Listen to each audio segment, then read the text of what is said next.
I got to be honest. I don't know what's worse, being a Bears fan or being a Lions fan. The easy answer, the knee-jerk reflex answer, is being a Lions fan. And to be fair, it is probably true. But is it really that much different, especially over the past couple of decades? Just saying. And if you're a Lions fan, maybe you were hoping things would be better in 2019. Maybe you were hoping that Patricia wasn't a walking sideline fart.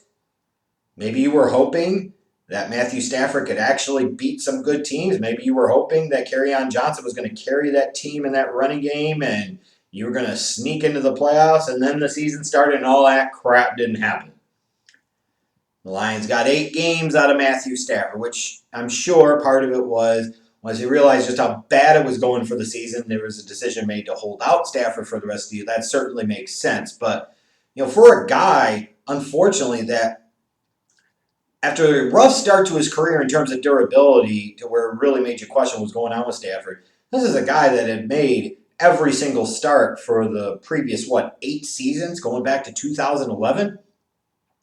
So while he's not a super stud, while he's not a Hall of Famer, Matthew Stafford was at least a franchise level type of guy for the Detroit Lions and brought some stability and the most important ability of a quarterback, which is the ability, of availability.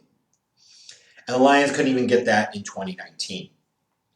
The aforementioned Kerryon Johnson, 8 games out of him. So this is a guy that was supposed to represent something different for that Lions offense. He was supposed to bring something new to that running game to help balance it out. Another season, another injury-shortened season, not good. Then your first-round pick, you spent a top 10 pick on a tight end who certainly was an incredible prospect on film and on paper. But you got 12 games and limited impact out of T.J. Hockenson. So you're talking about 3 guys on offense that you were expecting really big things out of. Matthew Stafford, Kerryon Johnson, T.J. Hockenson. 2 of them you were lucky to get half a season out of, and the other one you got 3/4 of a season out of. And you just, outside of the Arizona game that Hockenson put up really big numbers, outside of that, really wasn't much of a presence. So it's not a surprise when you look at that, combined with that Lions defense just getting shredded all over the place, that this team sucked. Ended up getting in a position where they finished last in the division and were picking in the top 5 come April. Shouldn't have really surprised anybody, I suppose. Might have been disappointing for some, but might just be a realization that Quinn sucks as a GM and Patricia was a boneheaded choice as a head coach. And if you want to find that out, you're going to find it out one way or another this year, that's for sure. As not surprising for a team that really had a disappointing season, they made some changes to the roster. You felt like this is kind of Quinn and Patricia trying to flush out some of the old and bring in some of the guys that can kind of instill and reinforce the Patriots way. And while I think it's stupid to get rid of somebody, let's say like a Darius Slay, the problem is not him. The problem is the organization. The problem is the head coach. Nonetheless, I will say this, is sure, he's gone to Philly now, but your defense sucked with him. So how much worse are you really going to be without him? And I think there is certainly a fair argument to be made here. Now, don't get me wrong. You got several players coming out of that Lions situation that don't have good feelings towards Matt Patricia, that don't have good things to say necessarily about that organization. That should tell you about the toxic environment that Matt Patricia has created. It's like the toxic environment that he created in the past against consent laws. Allegedly. But not only is Darius Slay gone, Snacks Harrison's gone, A'Shawn Robinson's gone. You look at the offensive side of the ball, you lost a couple of offensive linemen, Graham Glasgow, you cut Rick Wagner. So certainly some changes in terms of the roster. You brought in some different guys. You brought in Desmond Trufant. You brought in a few of the old Patriots way types of guys, and Jamie Collins and Danny Shelton and Duron Harmon. So there have been roster moves made. There have certainly been changes made. And the one thing you could at least say to the benefit of the Lions is they didn't go into this season standing pat with a crappy team.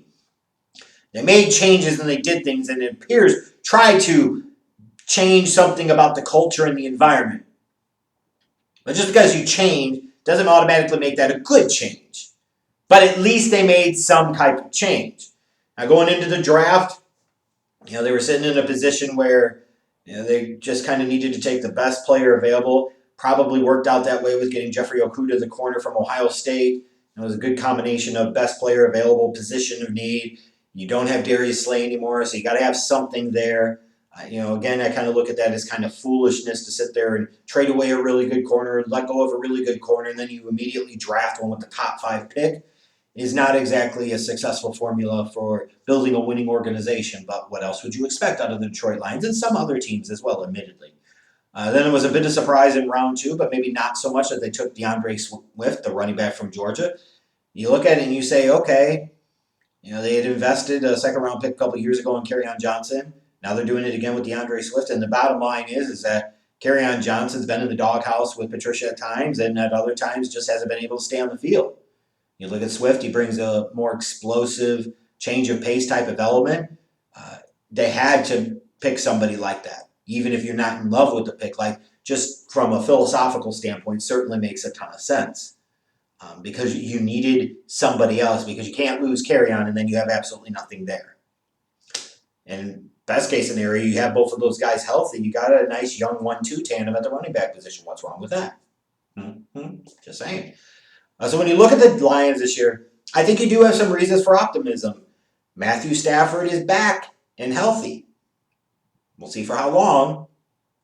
But here's the guy that's been the pillar, the rock of your organization for over a decade now. He's the face of the franchise. And as easy as it is to knock Stack Padford, and as easy as it is to knock him and question him and criticize him, he hasn't done that bad considering he's in a crappy organization. Let's keep it real. Like, sometimes it is easy to make fun of Matthew Stafford, no question about it.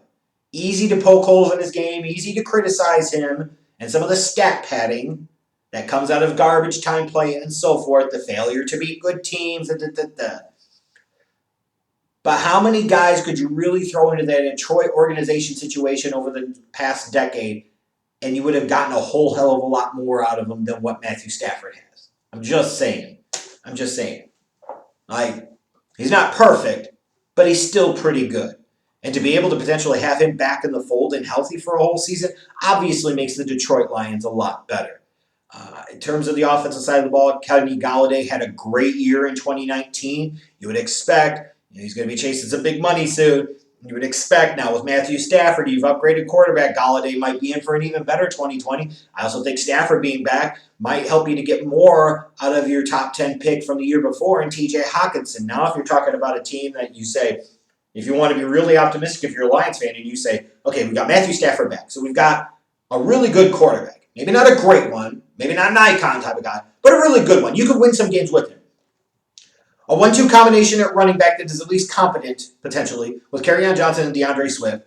And you've got one legit wide receiver, a number 1 type of guy, and a really legit George Kittle type of tight end. Like, if you're the Lions, if that offensive line can hold up, you don't feel that bad about the offense. This is an offense that could certainly put up some points. And then you look on the defensive side of the ball, you've got more Patriots way, as you would call them, kind of defensive players. You had brought in Trey Flowers before, now you add Jamie Collins and Duron Harmon and Danny Shelton. I don't know how much that upgrades your defense in terms of pure talent with those last 3 guys. But you can say these are guys that are more familiar with that way, more familiar with that system. And sometimes it's not just about talent as a way to get a team to be better. It's about chemistry, it's about continuity, it's about understanding and aligning to the mission and the intent. And I would expect with some of these guys being in the fold, you could certainly potentially see some improvements there. But if you're a Lions fan, as you're always prone to do, this is an organization that wasted a decade of Barry Sanders, you learn to pump the brakes a little bit, not get too optimistic, because you got to worry about how that offensive line is going to hold up. No Glasgow. No Wagner. Like, what are you going to get from that area of the team? Like, how well are you going to be able to protect Matthew Stafford? It's going to be even more critical because you want to keep Matthew Stafford upright and healthy. And you also want to be able to balance out that offense by being able to run the ball. Like, you really got to get something out of that offensive line. And then you look at this team and you say, where's the pass rush going to come from? Where's the pass rush going to come from? Trey Flowers was your big free agent signing last year. What do you have, 7.5 sacks? I mean, he's a good player, but he's not an explosive super stud off the edge. What, you got Okwara? Maybe 5 sacks, something like that? Like, where is the pass rush going to come from? They need some difference makers on defense, and they certainly could use a difference maker coming off the edge. I think they have some nice, serviceable players, but in terms of true, consistent kind of game wreckers, I don't see that there. And where is that ability going to come from on that defensive front? And then I really worry about this team ultimately and how they're going to respond to Matt Patricia.